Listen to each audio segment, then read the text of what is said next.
Good afternoon, and thank you for having me here this afternoon to present to you. So, just maybe at the outset, I'd like to mention that we're this year celebrating our centenary year. IVE is 100 years old. It commenced in 1921 when a gentleman by the name of Oscar Selig returned from the First World War and set up a community newspaper in Balmain in Sydney called The Link. And The Link really serviced the communication requirements and connected the suburbs of Balmain, Rozelle, Glebe, and its surrounding suburbs. In the 1960s, Oscar handed over to his son, Gordon.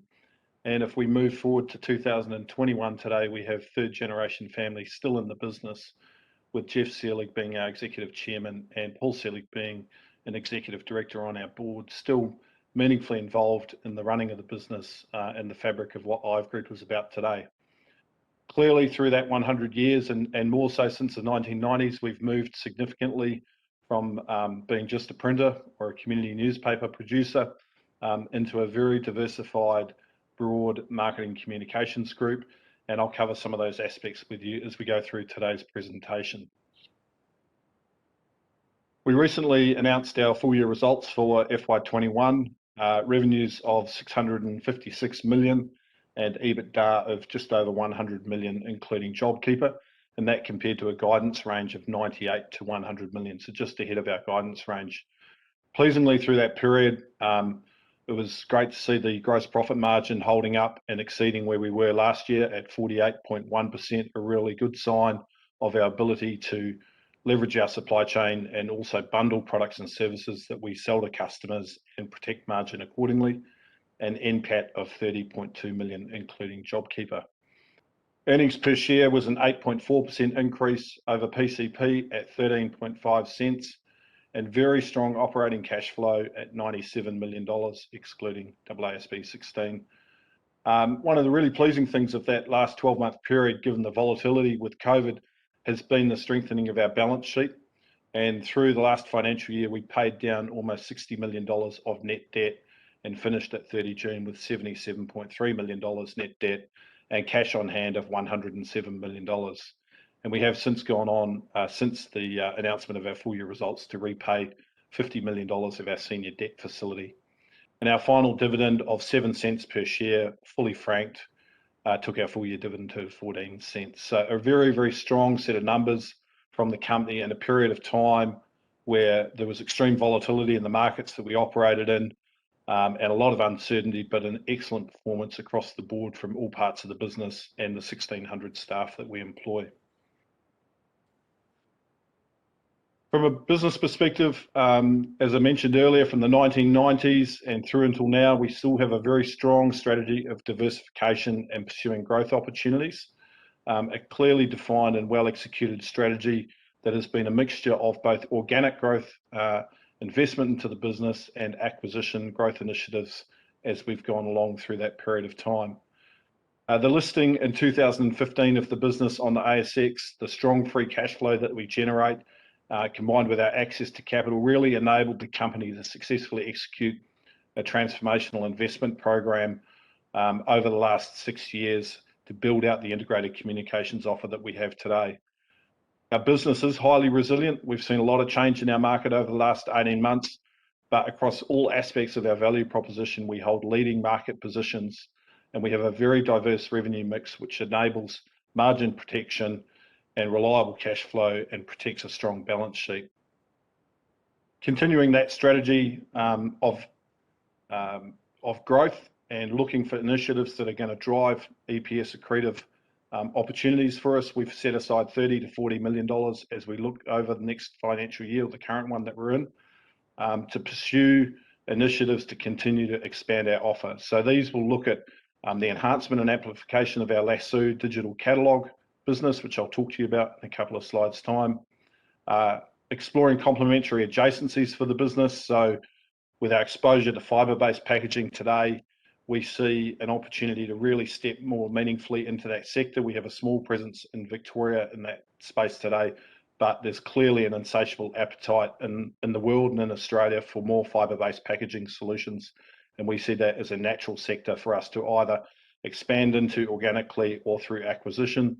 And expansion of areas like our integrated logistics offer, which again today is already significant as we look to pursue more 3PL third-party logistics opportunities. And we're sure as we go through the coming financial year, there will be plenty of opportunities there to bolster and look at further bolt-on acquisitions within the business. So from our perspective, we're set for growth as we go through the current FY22 financial year. From a Lasso perspective, just so you've got a bit of background on that, Lasso was the first digital catalogue aggregator site in Australia and was established in 2007. We acquired this business in 2020, and despite being quite underinvested in for the last 5 years, it still has a very loyal and active customer base with almost 10 million shopping sessions per annum, browsing 24 million catalogues through that period of time, and a very large array of Australia's leading retail customers being on that site. So we're going to put our attention and some focus towards replatforming this part of the offer and taking this to market in a far more meaningful way as we head into 2022. Digital catalogue readership is continuing to grow and has grown 22% over the last 4 years. And we've seen an acceleration of that growth as we've gone through the COVID-19 period. More retailers are considering their omni-channel approach to catalogues, comprising a mix of both digital and printed. So we don't see this necessarily impacting the printed catalogue, but more being a complementary medium as we look to push further into the sector. And the loyalty and activity levels of Lasso's growing customer and retailer base provides a solid foundation for us to further invest into this platform. So right across our 2,800 clients, and in more specifically our 400 retail clients, we're really excited about what Lasso can do to add more value into their business to drive better commercial outcomes for our clients and likewise, therefore, for IVE Group. And we will have more to say about this when we release our half-year results in February 2022. I touched a little bit earlier on the fact that we have set aside $30 to $40 million to grow the business in the current financial year, both through organic means and acquisition. We have just in the last week or so announced an acquisition of Active Display Group from WPP and a business called AFI Branding Solutions. This transaction is due to complete at the end of October, so the start of November. And the value is $6.5 million, of which $1.3 million is deferred over a 24-month period, depending upon revenue targets being achieved. We expect the acquisition will generate additional revenues for IVE of about $45 million per annum. And once fully integrated into our business, EBITDA of $6.5 million and NPAT of $4 million.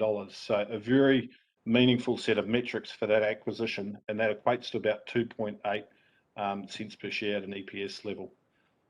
Active Display Group is one of the best known retail display point of sale businesses in Australia, working with major retailers right across the country. And AFI Branding Solutions is both a fabric signage printer, but one of the largest participants in the soft signage market and has a very big capability in events and exhibitions, which clearly have been impacted through the period of COVID. And we expect events and exhibitions to come back in a major way as we move out of these lockdowns. So we're excited about what both these businesses bring to our existing value proposition, how we can expand our capabilities in the sector that we're already in today. The integration will commence at the start of November and conclude at 30 June, at which point, as I said, we will be aiming for this acquisition to deliver approximately $6.5 million EBITDA per annum or NPAT of $4 million.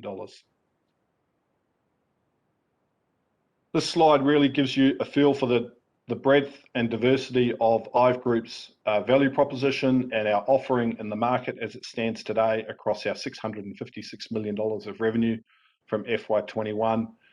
The execution of our strategy has resulted in the increased diversification of our revenue streams and the broader client relationships, and definitely provides some margin protection relative to other competitors that we have in the market.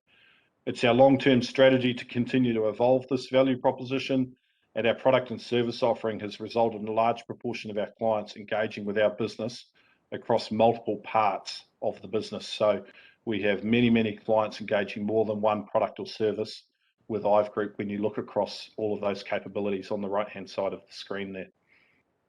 We expect revenue growth across the business to return as the world emerges from these COVID-19 lockdowns.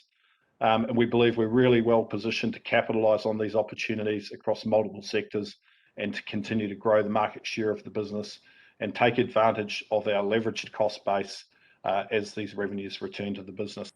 And as I touched on earlier, we certainly have the capacity to fund both organic and inorganic initiatives to continue to drive diversification of our offer. As we look towards the outlook for FY22, the solid and underlying fundamentals of the business, combined with the strength of the balance sheet, clearly place us in a position to deliver strong growth as we emerge from this period of disruption. Notwithstanding that, though, at the moment, we're not able to provide specific guidance on FY22, but importantly, I will call out the resilience of the business. I will point to the results that we've delivered over the last 18 months, and we expect that resilience to continue during this current period of time, and we may have more to say about that when we get to our AGM later in November. As we look forward, we're definitely experiencing revenue growth opportunities. We're seeing good, strong new business momentum and client retention across the business, and we expect that to continue over the coming 12 to 24 months. We do believe there will be a post-lockdown economic recovery across many of the sectors that we operate in today, particularly some of those sectors that have been impacted during COVID when we think about travel, events, exhibitions, and the lockdown of retail of recent months. And we believe that will further improve our market position in a number of those key sectors. I touched on a little bit earlier our operating leverage that has been heightened right across the business, and that will continue to contribute to earnings growth as revenues return. And I've already referenced the fact that we have made available $30 to $40 million to drive earnings accretive growth initiatives with a target ROFE in excess of 15%. And I've obviously just talked about one of those that we've done in the last week or so. So we'll be continuing to explore acquisition opportunities, continuing to explore opportunities to invest into the business, to diversify the capability, to explore that fibre-based packaging piece. The 3PL logistics component will already expand as part of the Active Display Group acquisition. We also have a share buyback plan in place, so from a capital management perspective, that will remain in place, and our dividend policy remains unchanged. At a capital expenditure level, we don't expect to be spending more than $10 million per annum, apart from our commitment to Lasso, which is $3.5 million. So that's in addition to the 10 million. And CapEx will continue at approximately 60% of our annual depreciation. So thank you for the opportunity to present to you today. You're welcome to make contact with us post this presentation. There's contact details there on the screen, and we look forward to talking to you soon.